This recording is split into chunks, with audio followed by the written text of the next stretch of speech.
Good morning students. Today we will discuss about Hund's rule of maximum multiplicity. दो rule हम कर चुके हैं इलेक्ट्रॉनिक कॉन्फ़िगरेशन के, of Bhoj rule and Pauli's exclusion principle. अब ये हुंड्स रूल क्या कहता है? हुंड्स रूल ये कहता है कि no electron pairing takes place in p d and f orbital until all the orbitals in a given set contains one electron each with parallel spin. अब आपको पता है एस की यहाँ बात नहीं हो रही क्योंकि एस का तो एक ही ऑर्बिटल है.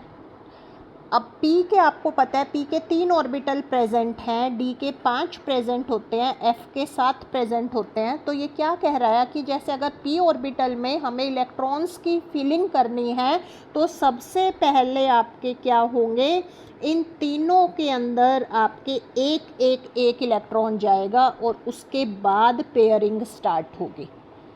ठीक है, तो यही ये कह रहा है no electron pairing takes place in p d and f orbital until all the orbitals in a given set contains one electron with parallel spin. तो यानी कि जब आप इलेक्ट्रॉन्स को डीजनरेट ऑर्बिटल्स क्या होते हैं? Same energy orbitals. जैसे ये जो पी के 3 पॉसिबल हैं, p x, p y and p z, ये आपके पी के 3 डीजनरेट ऑर्बिटल्स हैं हैविंग सेम एनर्जी लेवल. ऐसे ही हमने डी के आपके 5 पढ़े थे, तो डी के जो ये 5 ऑर्बिटल्स हैं these are degenerate energy orbitals. तो डीजनरेट ऑर्बिटल्स में इलेक्ट्रॉन की जब आप फिलिंग कर रहे हैं तो सबसे पहले one electron each with parallel spin will be filled in all the orbitals of that sub shell. तो यही मैंने बताया कि पहले सबके अंदर एक फिल करोगे पैरेलल स्पिन के साथ और उसके बाद आपकी पेयरिंग होनी स्टार्ट होगी. और जब पेयरिंग होगी तो वो इलेक्ट्रॉन आप पेयरिंग के टाइम भर रहे हो तो वो उससे अपोजिट स्पिन का होगा, जो कि हमने आपका पढ़ा था पॉलीज एक्सक्लूजन प्रिंसिपल में कि आपकी स्पिन जब आपकी दूसरा ऑर्बिटल, उस ऑर्बिटल के अंदर दूसरा इलेक्ट्रॉन आ जाएगा तो वो आपकी स्पिन जो है वो डिफरेंट होगी. ठीक है, तो देखिए मैंने यही यहाँ पर दिखाया है आपको. तो ये एटम है, हमने 6 इलेक्ट्रॉन फिल किए हैं, तो यानी ये कार्बन की अगर हम बात कर रहे हैं तो 1s2 2s2 2p2 होनी है कन्फिग्रेशन.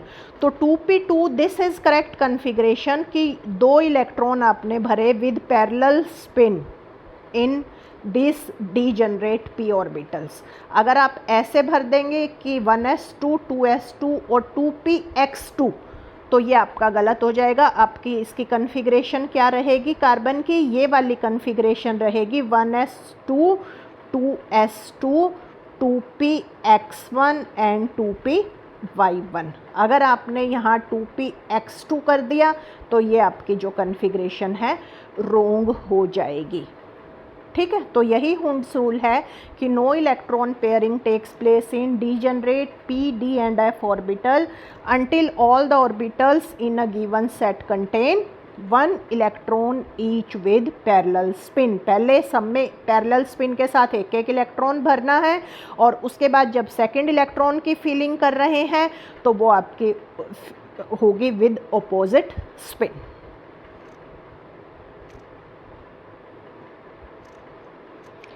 तो जैसे अब कन्फिग्रेशन कुछ की मैंने लिख के दिखाई है प्रैक्टिस के लिए. नियॉन की कन्फिग्रेशन लिखनी है तो 10 होता है, 1s2 2s2 2p6 हो गया. फास्फोरस की लिखनी है, फास्फोरस 15 होता है तो 1s2 2s2 2p6 3s2 3p3 हो गया. देन क्रोमियम की लिखनी है और कॉपर की. क्रोमियम और कॉपर की अगर आप कन्फिग्रेशन लिख रहे हैं, जो क्रोमियम है आपका दैट इज़ 24. ठीक है, तो देखिए आपकी एक्सपेक्टेड कन्फिग्रेशन क्या है? 1s2 2s2 2p6 3s2 3p6 18 fill up हो गए. 3p के बाद 4s होता है, 4s2 आपके हो गए 20 फिल, उसके बाद 3d4. तो expected configuration is 4s2 3d5 but actual configuration इसकी क्या होती है? 4s1 3d5. और इसी तरह हम कॉपर की बात करें तो कॉपर की जो एक्सपेक्टेड कन्फिग्रेशन है वो होगी 3d9 एंड 4s2. ठीक है, ये सिमेट्री के लिए हम थर्ड के सारे ऑर्बिटल इकट्ठे लिख देते हैं, लेकिन फीलिंग पहले 4s की होती है।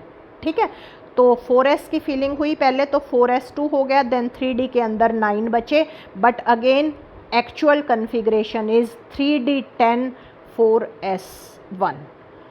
तो ऐसा क्यों हो जाता है कि कुछ जो आपके एलिमेंट्स हैं उनकी एक्सेप्शनल कन्फिग्रेशन होती है, या तो इस टाइप से आपका क्वेश्चन आ जाए, या आपका नेक्स्ट क्वेश्चन मैं आपको करा रही हूँ, इंपॉर्टेंट क्वेश्चन है, आपका आ जाए why half filled and completely filled orbitals have extra stability.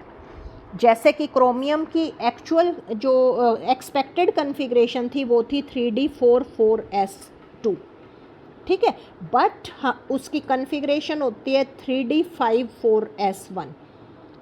तो देखिए ये क्यों हो गया, 3D5 अगर 4s1 की बात करें हम, तो D के 5 ऑर्बिटल होते हैं और S का 1 होता है, तो S के अंदर 1 करने से और उसका 1 इलेक्ट्रॉन प्रमोट करने से 3D के अंदर, तो देखिए क्या हो गया, सिमिट्री हो गई, सारे एग्जैक्टली हाफ फिल्ड हो गए। तो अगर ऐसा कुछ करने से हाफ फिल्ड कन्फिग्रेशन अटेन हो जाए या कंप्लीटली फिल्ड हो जाए, जो कि कॉपर के केस में हो रही है, तो उन एलिमेंट्स की एक्स्ट्रा स्टेबिलिटी होती है, तो उनकी कॉन्फ़िगरेशन जो है वो एक्सेप्शनल हो जाती है। ठीक है, आपको पता है एक ऑर्बिटल के अंदर मैक्सिमम 2 इलेक्ट्रॉन आ सकते हैं।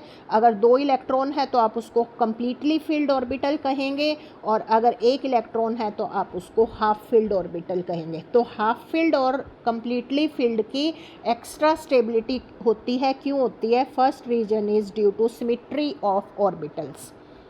कोई भी चीज़ सिमेट्रिकल है अगर आपकी, तो that always results in stability. आप बुक्स ही घर में लगा रखी हैं आपने, एक तो अलमारी में आपने सीक्वेंस में जचा के लगा रखी हैं, सिमेट्रिकल हैं तो वो स्टेबल हैं, लेकिन आपने ऐसे ही इधर उधर फेंक रखी हैं तो आपकी वो बुक, आपने अलमीरा खोली और कभी भी आपकी वो बुक्स आपकी गिर सकती हैं, दैट आर अनस्टेबल, वो सिमेट्रिकल नहीं है तो उनकी स्टेबिलिटी भी नहीं है। तो सिमेट्री से हमेशा स्टेबिलिटी होती है। तो अगर आप एडिशन या रिमूवल करें किसी इलेक्ट्रॉन का और उससे सिमेट्रिकल डिस्ट्रीब्यूशन हो जाए इलेक्ट्रॉन्स का इन ऑर्बिटल्स, तो that configuration become more stable. जैसे ये कॉन्फ़िगरेशन एक्सपेक्टेड थी हमारी 3D4 4s2, तो यहाँ 3D4 इज़ पार्शियली फिल्ड, ना ये कम्प्लीटली फिल्ड है ना ये हाफ फिल्ड है, जबकि 4s2 कम्प्लीटली फिल्ड था। और जब हमने एक इलेक्ट्रॉन 4s से 3D4 में ट्रांसफ़र कर दिया, तो आप देखिए सारी की सारी आपकी सिमेट्रिकल हो गई, सारे आपके हाफ फिल्ड हो गए। ठीक है, तो इसी वजह से जो आपकी फर्स्ट इलेक्ट्रॉनिक कॉन्फ़िगरेशन है, ये वाली जो फर्स्ट इलेक्ट्रॉनिक कॉन्फ़िगरेशन है वो आपकी ज़्यादा स्टेबल रहेगी, क्योंकि this electronic configuration is symmetrical. ठीक है, जिसमें 3D ऑर्बिटल भी आपके हाफ फिल्ड हैं और 4s ऑर्बिटल भी आपके हाफ फिल्ड हैं। ठीक है, और कॉपर के अंदर क्या था? कॉपर के अंदर एक्सपेक्टेड हमारी थी 3D9 4s2। तो अगेन यहाँ अगर हम एक इलेक्ट्रॉन 4s से 3D9 में भेज दें तो आपका हो गया 3D10 और 4s1। अब ये आपका हो गया कम्प्लीटली फिल्ड, ये आपका हो गया हाफ फिल्ड, तो ये ज़्यादा स्टेबल होगा, इसीलिए कॉपर की भी एक्सेप्शनल कन्फिग्रेशन होती है।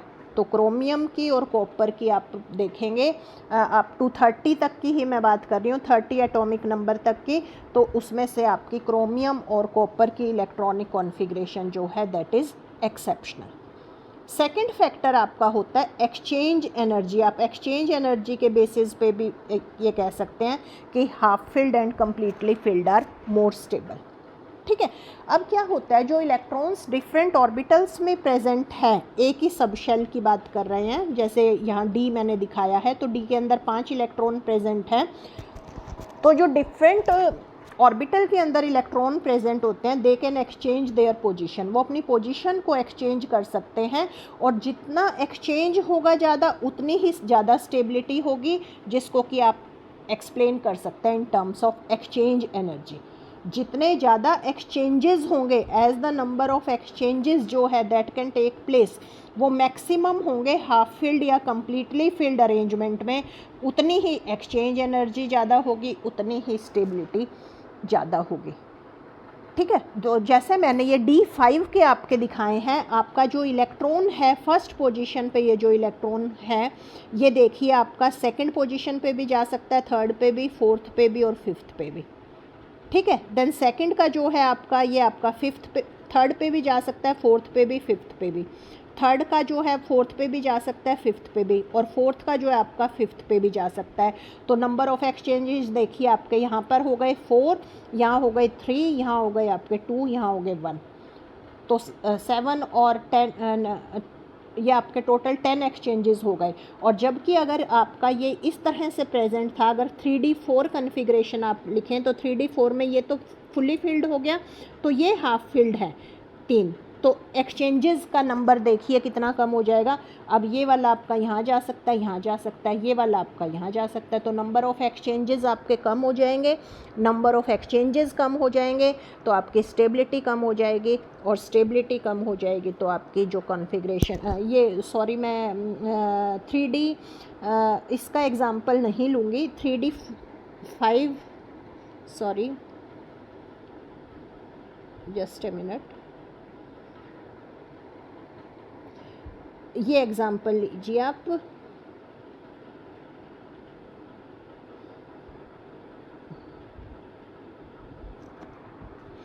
थ्री डी 4 का एग्ज़ाम्पल लीजिए, क्योंकि कन्फिग्रेशन थी 3D4 एंड 4s2, तो 4s फुली फिल्ड था और 3D4 था, एक 3D का खाली दिखाइए। तो ये वाला आपका इधर आ सकता है, ये इधर आ सकता है, ये इधर आ सकता है। तो पहला आपका हो गया 3 शिफ्टिंग, देन सेकंड वाले की 2 शिफ्टिंग और इसकी 1 शिफ्टिंग, तो 3 + 2 + 1 आपके टोटल शिफ्टिंग हो गई 6। ठीक है, तो एक्सचेंजेस कम हो गए जब आपकी 3D4 थी, और 3D5 में आप देख रहे हैं आपके एक्सचेंजेस हो गए 10। तो जितने ज़्यादा नंबर ऑफ़ एक्सचेंजेस उतनी ही स्टेबिलिटी ज़्यादा, और जितनी स्टेबिलिटी ज़्यादा तो वो कॉन्फ़िगरेशन उतनी ही ज़्यादा पॉसिबल होगी। इसी वजह से क्रोमियम की कॉन्फ़िगरेशन जो है 3D5 4s1 होगी रेदर देन 3D4 4s2, और कॉपर की कॉन्फ़िगरेशन 3D10 4s1 होगी rather than 3D9 4s2, right?